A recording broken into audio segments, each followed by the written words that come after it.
All right. One funny joke, sometimes I look at these videos, make sure that they're, I'm at least centered up, that kind of stuff. And I've noticed that almost the whole time I talk, I do this with my hands. I don't know what it is, but it's one of my things, I guess. I don't know. You notice those things, I guess. It's kind of like when you hear yourself talking for the first time, you're like, man, do I sound like that? It's terrible. But anyway, besides all that, I'd like to welcome everybody in here. Live online and in person here for our Koinonia small group. We have we have combined two classes in here, so we have all kinds of folks in here. It's pretty good. But we're going to open up with a little prayer before we get started. Let's pray. Dear Lord, please help us to use your word. We ask you to challenge us and change us. And it's in your name we pray. Amen. All right, so I want to welcome everybody. This is our final, this is week 7 in what should be about a 9-week study of the ancient relationships of Genesis. We've talked about Adam and Eve. We've talked about Abraham, Sarah, and Hagar and their love triangle of disaster. We talked about Abraham and Isaac. Last week we finished up Jacob and Esau, and today we're going to complete the book of Genesis with our study of Joseph. So, and we're having a unique study of these well-known passages in Genesis. We're focusing on the literary qualities of the text from the tradition. What? Oh, that's fine if you want to. That's fine. It is distracting. Everything's distracting to me. But anyway, from the traditional, Hebrew perspective is what we're focusing on. Not really our typical Christian understanding that we get from our modern English translations, but more of the traditional understanding from the Hebrew perspective. We're trying to show some different light on them and reveal the richness of the relationships that we often overlook the significance of. I think that it's very easy for us to hear at the beginning, we're talking about Joseph, and then just kind of tune out, because, man, I can tell you everything about Joseph, he had that coat of many colors, what's the Technicolor Dreamcoat, whatever it is. But no, he, just tune out. But I hope what we can do today is, look at it in a different way, So often I think we do that, we hear something at the beginning, we're like, oh, Joseph, I've heard about him since I was a teenager. What new information can we have? I hope that today we have some new information, new perspectives to change some of your thoughts on some of it. We'll just have to see. I would like for you to test that. Give me at least, hopefully, an hour. I'm gonna squeeze it in here before people start walking in. No, but so I'm gonna get on to it. So before we get started, though, I want to have your brain going. When you hear the question, if I were to ask, who is the hero of Genesis? I think that's a good question, If you were to try to narrow it down to one person in your head, who is who is the hero of Genesis? You might have a couple names that come to mind. Knowing that we're reading from a translation from the Hebrew, you might have a couple others, if you were to ask me that like 10 years ago, I would have said, oh, if you're reading from Hebrew, he's going to say Abraham, for sure. Oh, everything's Abraham. You may be thinking Noah, you may be thinking Jacob himself, but hopefully today I'm going to present a case for someone else, probably someone you've never considered. So I hope that we'll have an open mind in that as I present that. And a couple other things that are a little different, but we're going to get started with the Joseph episode, which starts in chapter 37. We're going to be reading a lot today, but I feel like I said, as we read this, it'll be a little different than your words. But stay with me. Hopefully, we'll see if I can't get through all of it here. But Joseph is the pinnacle of Genesis. It's the longest narrative. 13 chapters on just this, focusing on this one person, one story. There's so many parallel structures in this. That I'm gonna try to include most of them, but this is a narrative of redemption, and we'll talk about that as we go through this. The Joseph story essentially gets told twice. Joseph's brothers, who betray him, they sell him into slavery, and then Joseph in Egypt. But Benjamin returns, and we'll see Benjamin becomes the new Joseph. And his brothers are going to be tempted to do to Benjamin exactly what they did to Joseph. And because Joseph and Benjamin are the sons of Rachel, the favored sons of Israel, as we talked about last week, the Joseph story really begins when Esau comes back and he and Jacob are there. We see Jacob lining up his children in an order of preference or an order of love, with Rachel and Joseph being last. And I always like to think about it, when I'm reading that, as they're all being lined up and they're being, presented before Esau, like all the brothers, they're kind of looking back and they see that next brother and he's looking back. And then, you got Joseph way back there at the end of the line, and it's kind of like, man, why does he get way back there, But they probably already knew. So that's where we're going to pick up in chapter 37, in verse 1. And Jacob dwelled in the land of his father's sojournings, in the land of Canaan. This is the lineage of Jacob. Joseph, 17 years old, was tending the flock with his brothers, assisting the sons of Bilhah and the sons of Zilpah, the wives of his father. And Joseph brought ill report of them to their father. And Israel loved Joseph more than all of his sons, for he was the child of his old age, and he made him an ornamented tunic. And his brothers saw it, it was he, their father, loved more than all of his brothers, and they hated him, and they could not speak a kind word to him. Man, this is so good for me. It's like I was trying to describe it to Tara, who does not understand what I'm talking about when I say, it's so emotional to me, It's like I almost can't read this without getting somewhat emotional, So I'm way over here. You guys can't see me over there, but anyway, no.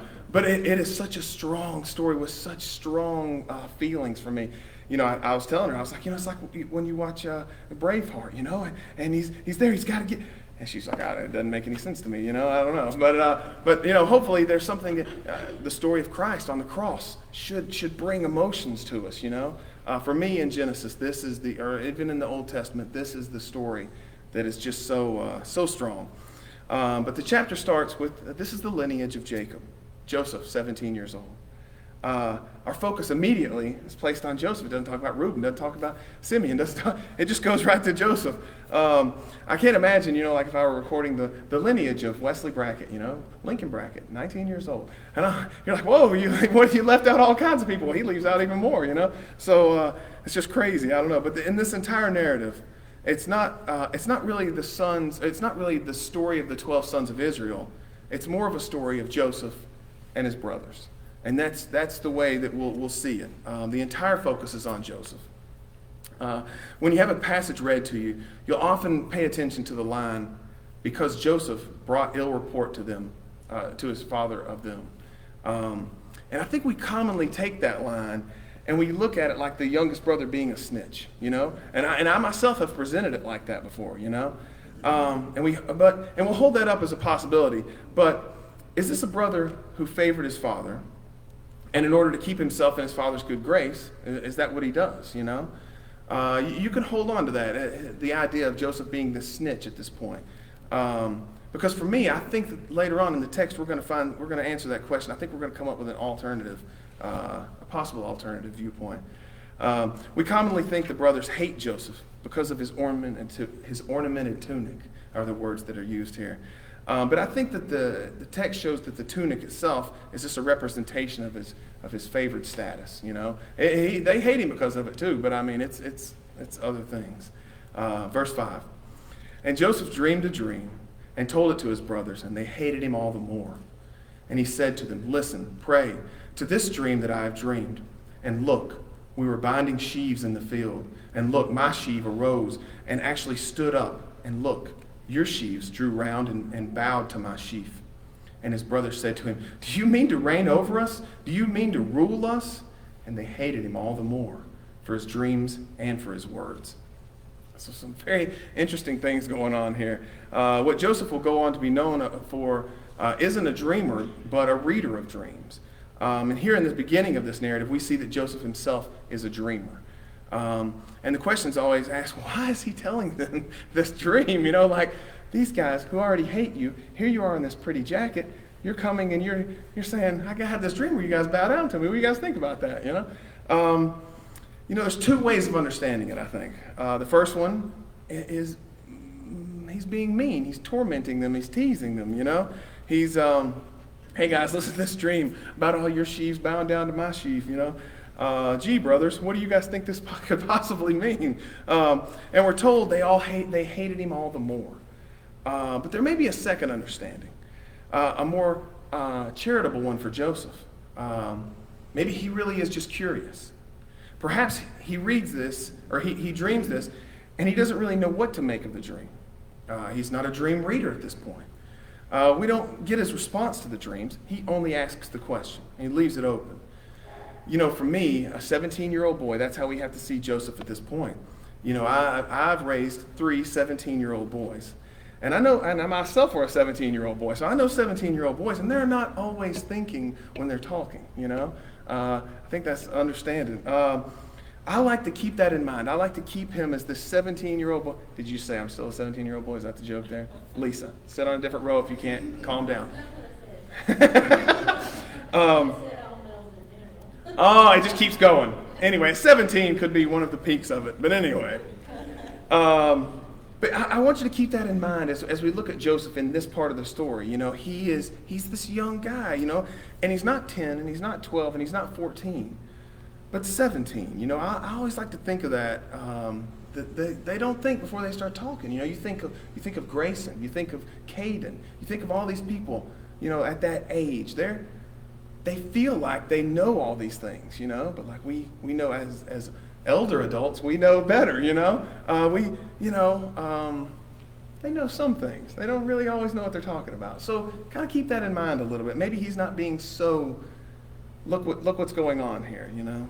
In verse 9 says, and he dreamed yet another dream and recounted it to his brothers. And he said, look, I dreamed a dream again, and look, the sun and the moon and 11 stars were bowing to me. And he recounted it to his father and to his brothers. And his father rebuked him and said to him, what is this dream that you have dreamed? Shall we really come, I and your mother and your brothers, to bow before you to the ground? And his brothers were jealous of him, while his father kept the thing in mind. And again, we get this understanding of the dream. Is it, you know, these mysterious dreams, are they just mysterious for him? Because he doesn't say, this is what I think this means. He just simply says, this is what's going on. And he's reporting them and, you know, getting their feedback. And we're going to see, and I think one thing to pay attention to as we go on is the bowing down. The bowing down is just repeated and repeated, and we come back to this dream so many times. In verse 12, and his brothers went to graze their father's flock at Shechem.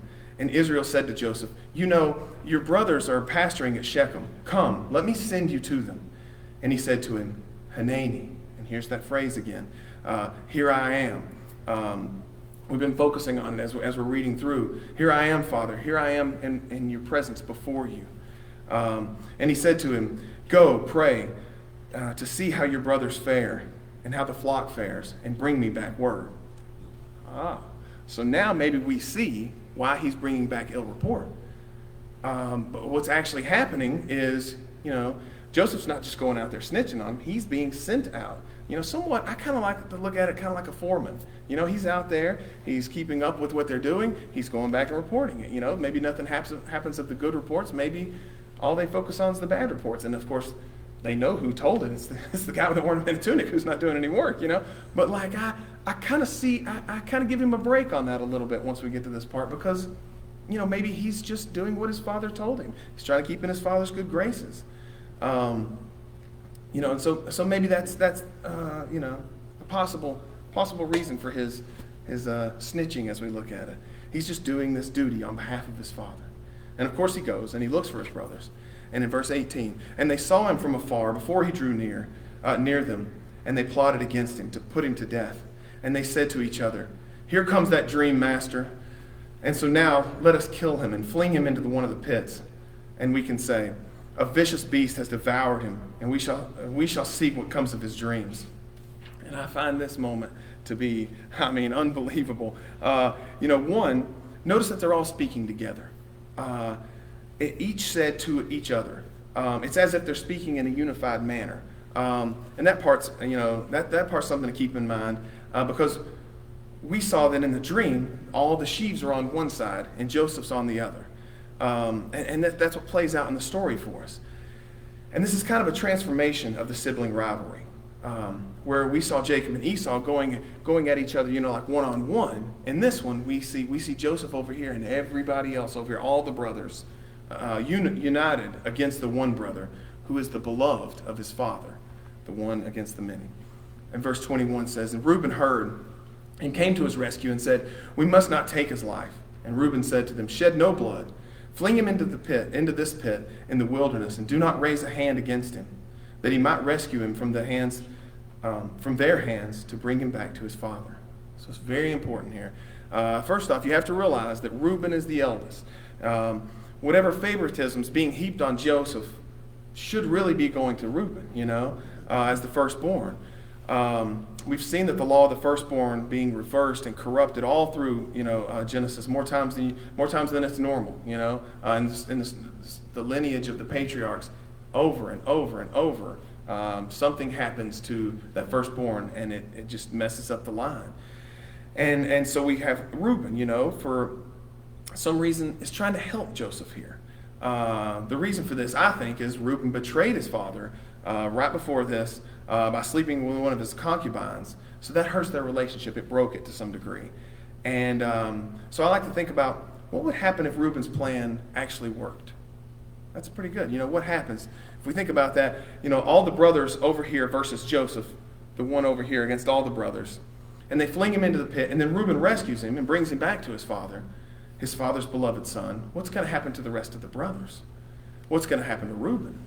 What is Reuben willing to do? The other brothers are willing to sell out the one brother, Joseph, so they no longer have to put up with him.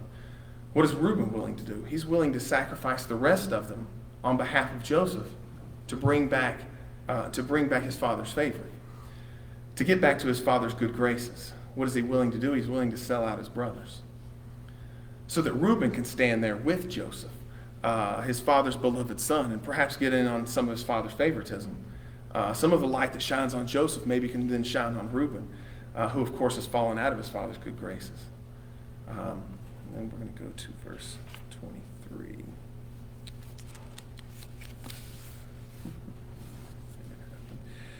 In verse 23, "And it happened when Joseph came to his brothers that they stripped Joseph of his tunic, the ornamented tunic which he had on him.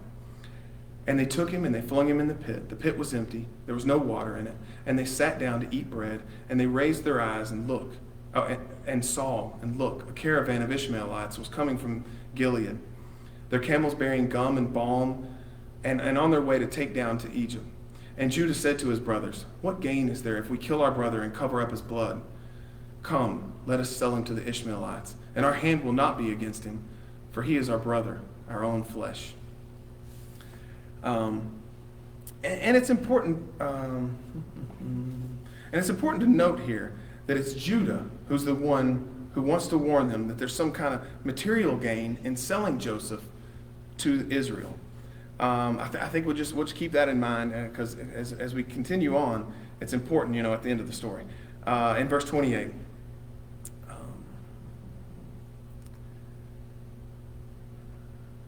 Where's verse 28? "And his brothers agreed.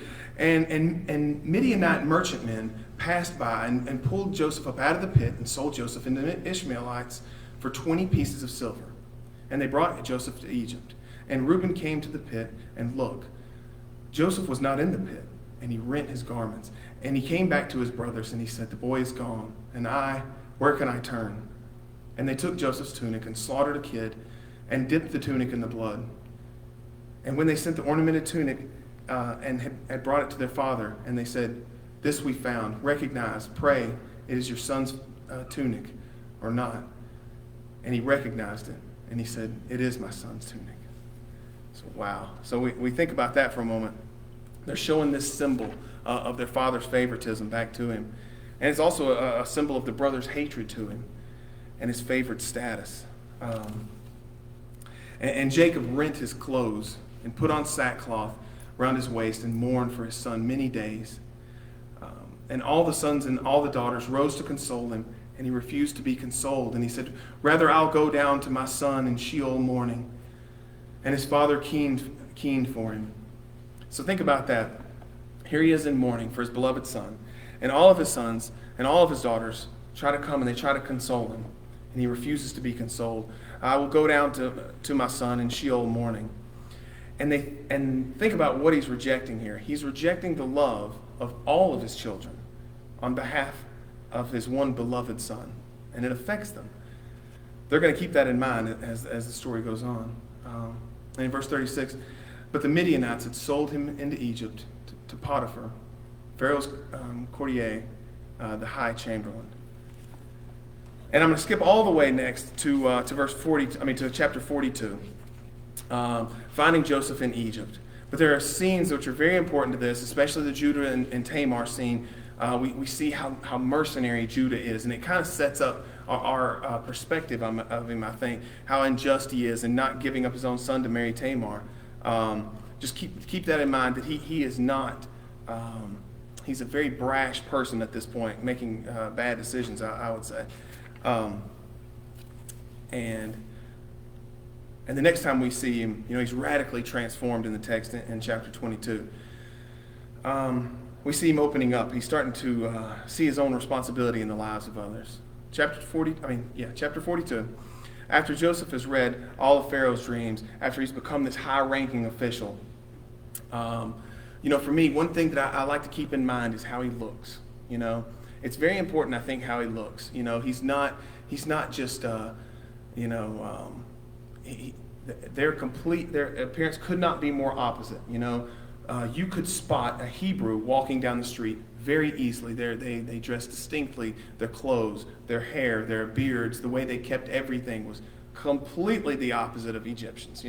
So there would be no mistaking an Egyptian for a Hebrew. And there's no way.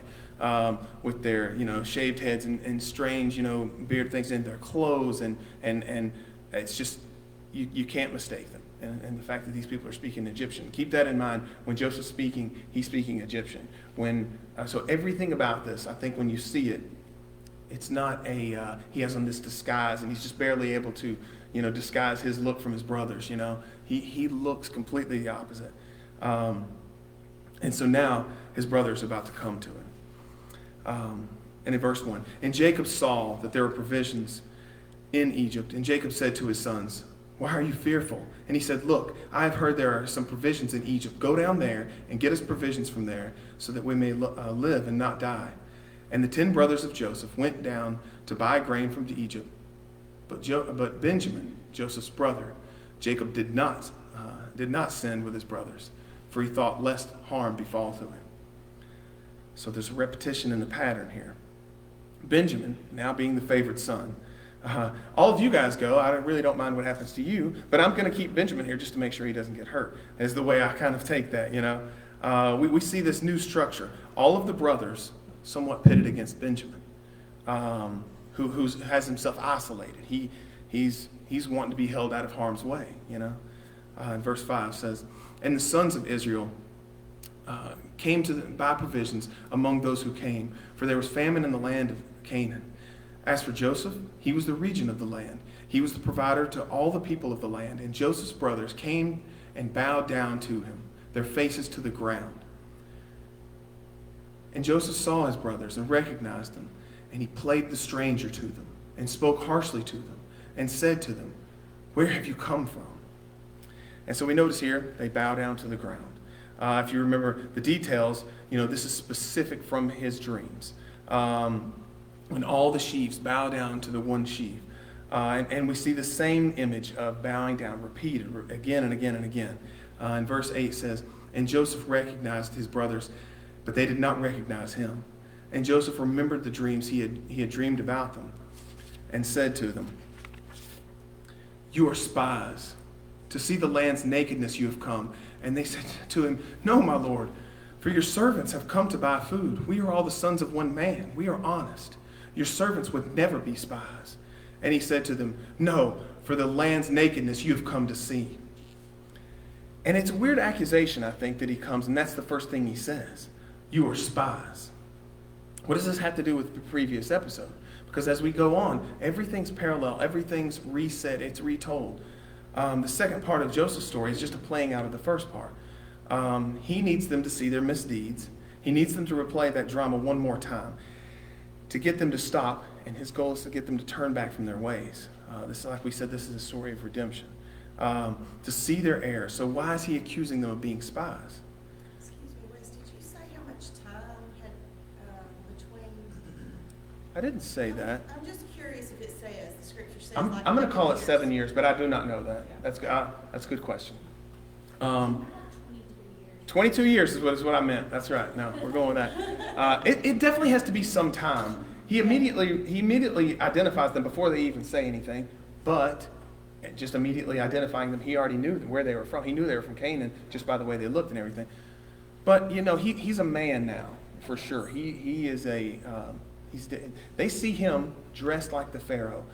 For the Pharaoh for his feet to have touched the ground as he was around normal people would have never happened. He would have been carried. He would have been above everybody else. So you have to look at Joseph like that. He's the number 2 man in all of Egypt, the most powerful nation at this time. For him to get there, I'm thinking, yes, the time, definitely. Yes. No, yeah, he's a full-grown man at this point,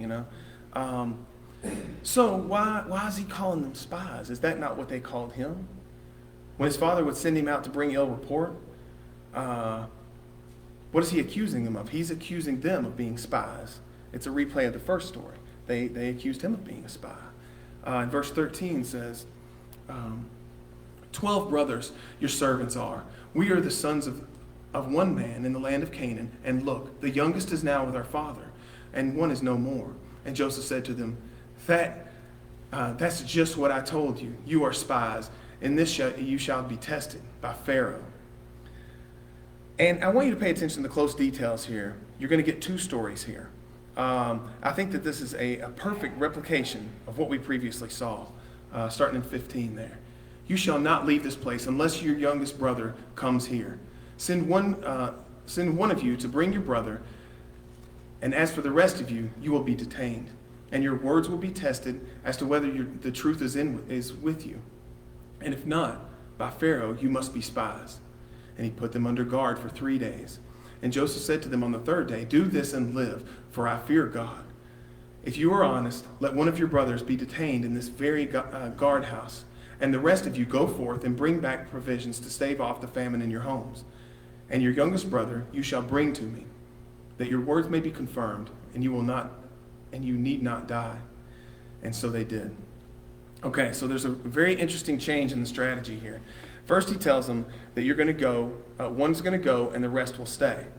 And let's remember what Reuben's plan was. Reuben's plan was for Joseph, to save Joseph and bring him to his father. That's the same structure. One brother will, in fact, get to go back to Israel, and his beloved son Benjamin will stay there with him. I like to imagine, Reuben pulling rank, saying, I'm the eldest, I should go, and he goes back and be with his father again. Because if I were, that's exactly what I would say. But anyway, I would. It would be the one brother and Benjamin versus all the other. So what is Joseph allowing to have happen? We'll have to give up all those for this one. But then Joseph switches it. And he says, no, one of you should stay and the rest of you will go. So now all the brothers are pitted against this one brother one more time.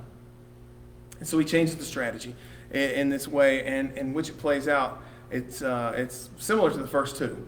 We can call them sacrificial structures. I kind of like that. To sacrifice one brother for the many. Or in Reuben's case, to sacrifice all of my brothers for Joseph to get back into my father's good graces.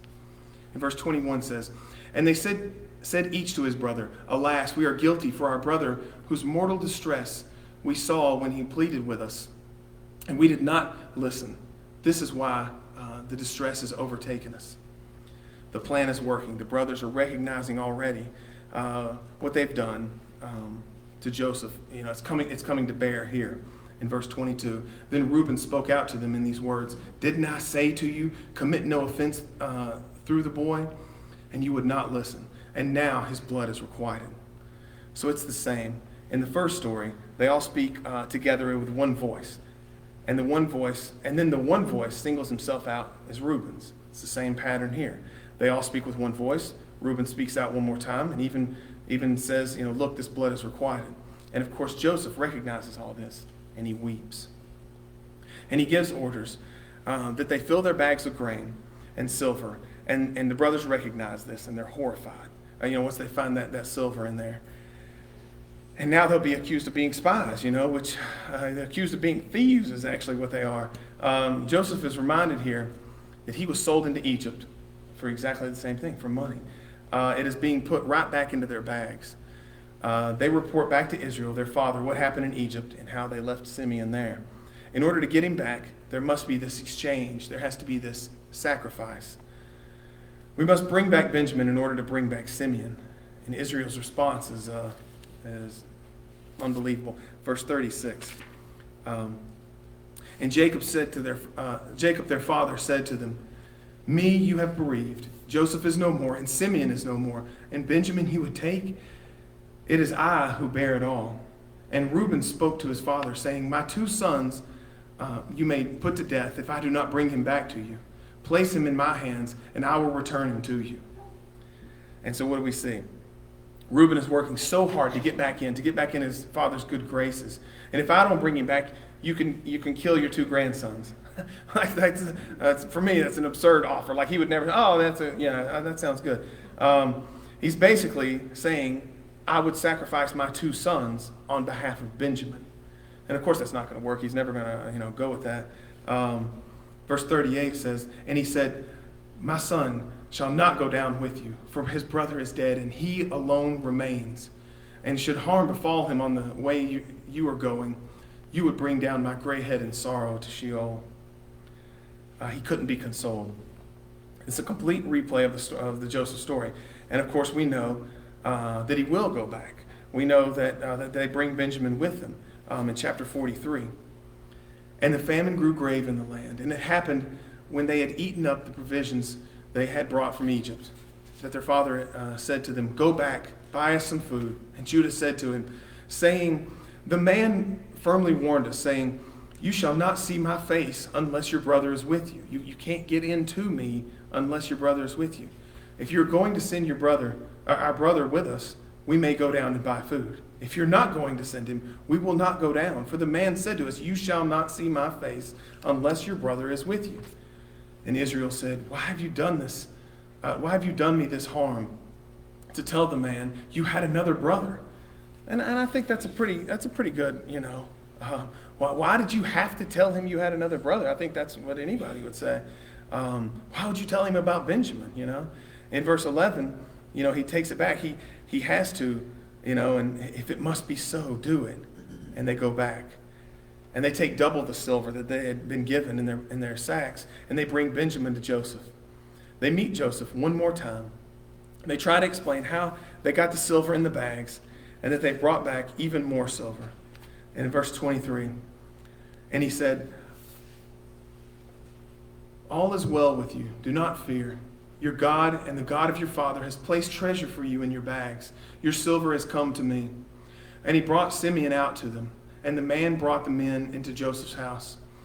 And he gave them water, and they bathed their feet. And he gave provender to their donkeys. And he prepared the tribute against Joseph's arrival at noon. For they had heard that they would eat bread. And Joseph came into the house, and they brought him the tribute that was in their hand into the house. And and they bowed down to him at the ground. So here's that beautiful bowing down. We see that moment over and over. The dream coming to pass. The prophecy being fulfilled is a better way of saying that. And he asked how they were. And each time that happens for me, I feel like, oh, this is the scene. This is the scene that he dreamed, It keeps going through my head. And then I find there's one more, And he asked how they were. And he said, "Is all well with your aged father of whom you spoke? Is he still alive?" And they said, "All is well with your servant, our father. He is still alive." And they did, they were obedient, and they bowed down. And he raised his eyes, and he saw Benjamin, his brother, his mother's son. And he said, Is this your youngest brother of whom you spoke to me?" And he said, "God be gracious to you, my son." And Joseph hurried out, for his feelings for his brother overwhelmed him, and he wanted to weep. And he went into his chamber, and he wept there. And he bathed his face, and he came out, and he held himself in check and said, "Serve bread." I can see his voice cracks as he says it, serve bread. And they said to him, and they served him and them separately. And the Egyptians were eating with him separately, for the Egyptians would not eat with the Hebrews, as it was abhorrent to Egypt. And they were seated before him, the firstborn according to his birthright, the youngest according to his youth. And the men marveled at each other, or to each other. And and it's because they're sitting in the birth order, they're being fed in the birth order. How would they know this, And not just that, but they're probably saying, man, these Egyptians actually know how to do things. We Canaanites, we mess this up every single time, We'd be giving it to everybody else. And he had portions passed to them from before him. And Benjamin's portion was 5 times more than the portion of all the rest. And they drank, and they got drunk with him. And it says they marveled at each other. The order there that they were served, the proper order, down the line, the way things ought to be. What does he do with the last? He gives him 5 portions more. Joseph is reminding them of the favoritism that is there with Benjamin. Most of the time when I read that, I look at that as very strange. He hands out all these quarter pounders and then he gives Benjamin 5. It's such a strange thing to be sitting beside him and you look over and he has all that. It's just, I don't know. But they get the birth order correct. But we'll see that the favor heaped on, we see that is still heaped on him, on Benjamin. And this leads us to chapter 44 and to Joseph's ultimate plan, the goblet and the accusation of stealing. He puts the silver goblet in Benjamin's bag as they leave. He sends out his men to check the bags, knowing the cup is in the bag and whose bag it's in. And in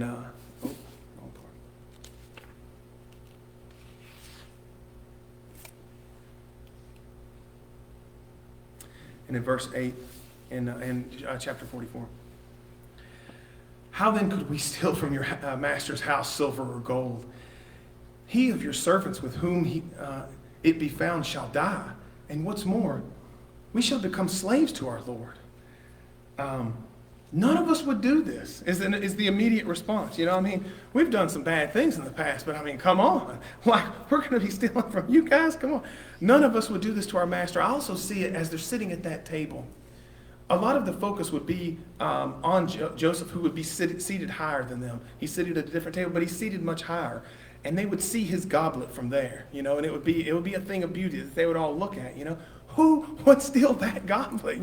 It would be ridiculous, I think, is the way they take that. And if you find the guilty party, put him to death, and we'll become your slaves.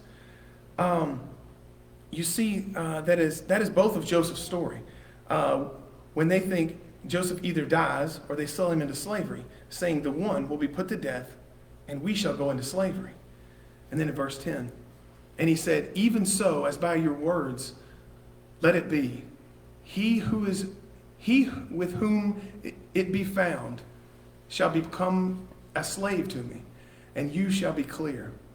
And they hurried, and each man set down his bag on the ground, and each opened up his bag, and he searched, beginning with the oldest and ending with the youngest. And he found the goblet in Benjamin's bag, and they rent their garments, and each loaded his donkey, and they returned to the city. And Joseph says to them, do you not know that a man like me were divine? And that's a strange sentence, but he's pretty much saying, how could you not know that this would get past me? Joseph says, the man in whose hand the goblet was found, he shall become my slave. And you go in peace to your father. Go in peace to your father. He knows there'll be no peace. He knows that they can't go back like that, as if they're going to go back at all. So now we have their father's beloved son, Benjamin. And what is he accused of? Being a thief. This is going back to, think of this, going back to Israel. They go back and they don't have Benjamin. And of course, Israel will come running out of the tent. He would say, where's my beloved son? That'd be the first thing he would say. And they would look at him and they would say, your beloved son is a thief. He's an idiot to some degree. He stole from Pharaoh's right-hand man. We were eating with him. He stole his cup. What would you have liked for us to do? Fight the whole army? They could rid themselves of him in good conscience to be done with the favored son. They could cut him loose. They could sacrifice Benjamin one more time. He deserves it. He's this thief. They don't know about this plan. I think it would have been very easy for them to do that. He's a thief.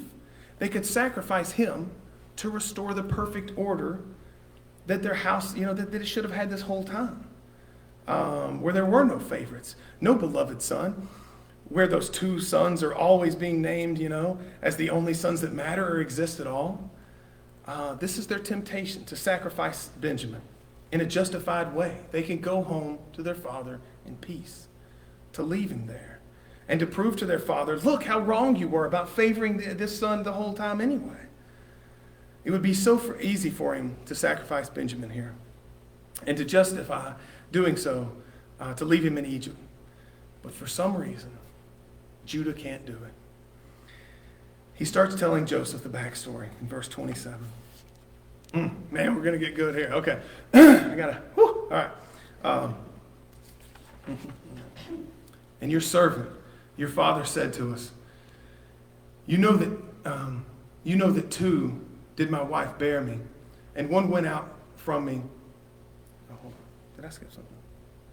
Yeah, no, I'm right. And your servant, our father, said to us, you know that two did my wife bear me, and one went out from me, and I thought, oh, he's been torn to shreds, and I have not seen him since. And should you take this one too from my presence, and harm befall him, you would bring down my gray hair in evil to Sheol. And so should I come to your servant, my father, and the lad not be with us, for his life is bound to the lad's. When he saw the lad was not with us, he would die. And his servants would bring down the gray hair of your servant, our father, in sorrow to Sheol. For your servant became pledge for the lad to my father, saying, if I do not bring him to you, I will bear the blame to my father for all time. And so let your servant, pray, stay instead of the lad as a slave to my Lord. And let the lad go up with his brothers.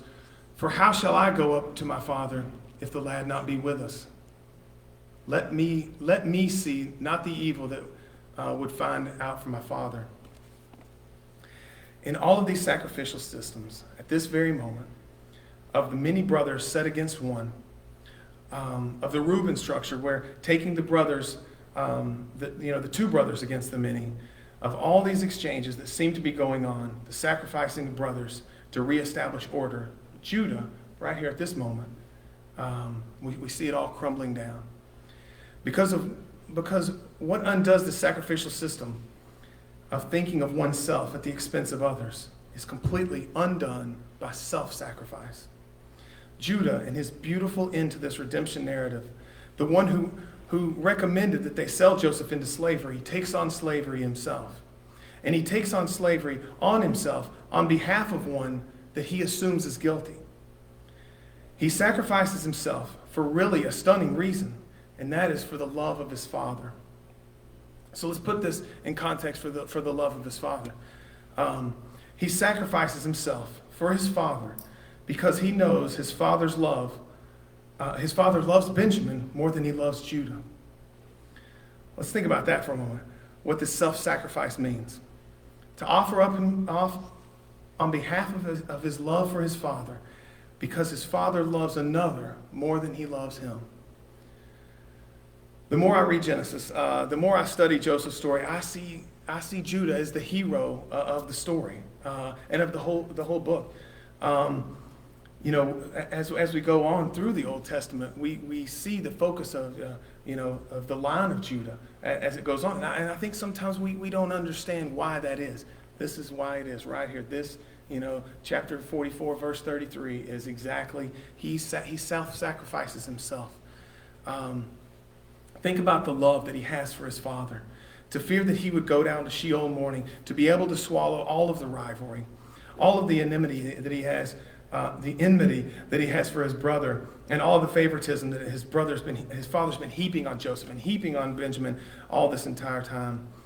Judah's willing to take all that on in Benjamin's place out of love for his father. Joseph sees the entire narrative has been disrupted, that Judah is broken free, that Joseph's story is no longer. There's something new here. There's reconciliation, that the brothers have come around. In chapter 45, my favorite Oh boy, here we go. I'm gonna have to get a drink before we go to this one. It's like, I don't know. I barely make it through the other part, Anyway, so we see that Joseph could no longer hold himself in check before all who stood in attendance upon him, and he cried, "Clear out everyone around me." And no man stood with him when Joseph made himself known to his brothers. And he wept aloud, and the Egyptians heard, and the house of Pharaoh heard. And Joseph said to his brothers, and here he's not speaking Egyptian anymore, "I am Joseph. Is my father still alive?" But his brothers couldn't answer him, for they were dismayed before him. And Joseph said to his brothers, "Come close to me, pray." And they came close, and he said, "I am Joseph, your brother, whom you sold into Egypt. And now do not be pained, and do not be incensed with yourselves that you sold me down here, because for sustenance God has sent me before you. 2 years now there have been famine in the heart of the land, and yet 5 years without plowing and harvest. And God has sent me before you to make you a remnant on earth and to preserve life, for you to be a great surviving group." And now we need to close. We're going to try to close real quick. We're going to go to chapter 50.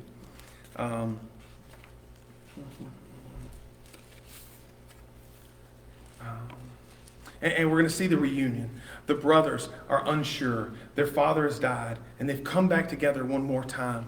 And in chapter 50, verse 15, "And Joseph's brothers saw that their father was dead, and they said, 'If Joseph bears resentment against us, he will surely pay us back for all the evil we've caused him.'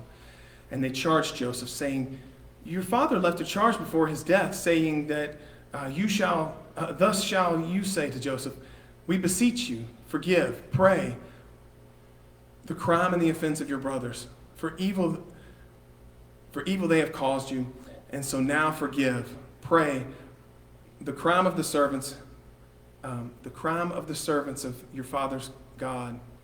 And Joseph wept, and they spoke to him. And his brothers then came and flung themselves down before him. 'Here we are, your slaves.'" And now we're in the dream. And Joseph said, "Fear not, for am I instead of God? While you meant evil towards me, God meant it for good, so as to bring about at this very time, keeping many people alive. And so fear not, I will sustain you and your little ones." And he comforted them and spoke to their hearts. And now we've come full circle. He finally reads his own dream.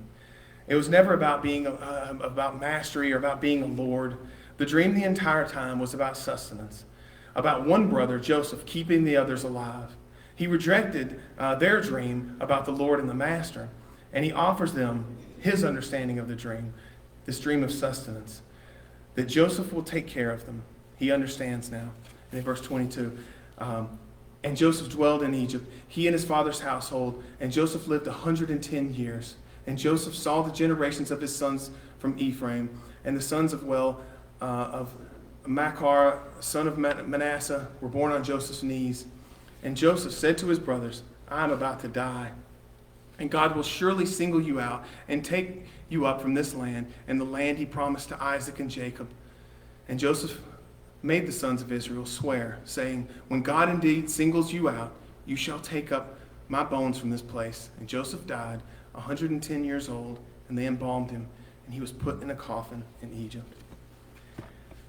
And so the Genesis ends with the Joseph story in a very fitting way in many ways. He dies at 110, which is a little odd to us, but in the Egyptian culture, 110 is the age of perfection. We read in Hebrew 120 years is the Israelite tradition. And it gives this Egyptian flavor to the ending there as the story sets up Exodus. And we find Israel in bondage and slavery to Egypt. And everything that we just closed with, it opens up in a much different way. We close with this body in this box, and then we open with this baby in this box. And it's just the same narrative as it moves through. But I hope that we can go back and think about what we've learned here in Genesis' ancient relationships about the divine and the human relationship. And it's the relationship to the human and human relationship. We understand to be faithful to God is to follow these commandments, but we also understand that our interactions with our neighbors, with our brothers, and all that has a bearing on the divine and human relationship. The approach that we took in this brief survey is built on a redemptive narrative. That when one does wrong, when one betrays one's brother, one must stop and turn back in secret reconciliation. One must repent. And in doing so, one may find that the face of God, opens up there in the face of our brothers through our own tears of repentance. All right. So, thank you guys for your attentiveness. Nobody fell asleep. Anybody got any questions? Well, okay, I saw that, Lisa. No, I'm just kidding. But anybody got any questions or comments or anything to add? Maybe. It was clear that Jacob didn't recognize any of his sons other than two. Man, is it ever? He gives them nothing. In 42, it says he alone is left. Absolutely. So for them to still love their father after obviously he won't love him. Mm-hmm. And one question I try to say when his whole family comes into it, even the daughters, is how much time passes? Do they give him enough time? But I who knows? Is it days? Is it even weeks? I don't know. But they can't console him. It's just too much for him. And it was too much for him in the first place. When we lost Joseph the first time, it was just too much for him. And you kind of see him as this broken man from that point into this. He's never the same. He's always lacking that, and he tries to use Benjamin in the exact same way. It's very good. And of course, we left out all kinds of details and all kinds of other things that happen. I'm just trying to move over it as fast as I can. But any other thoughts? Anybody got anything? All right. Well, we'll. I don't know. Anyway, all right. I don't have anything else to say. So we'll have a prayer time, and if anybody has any prayers, we have so many things going on right now with the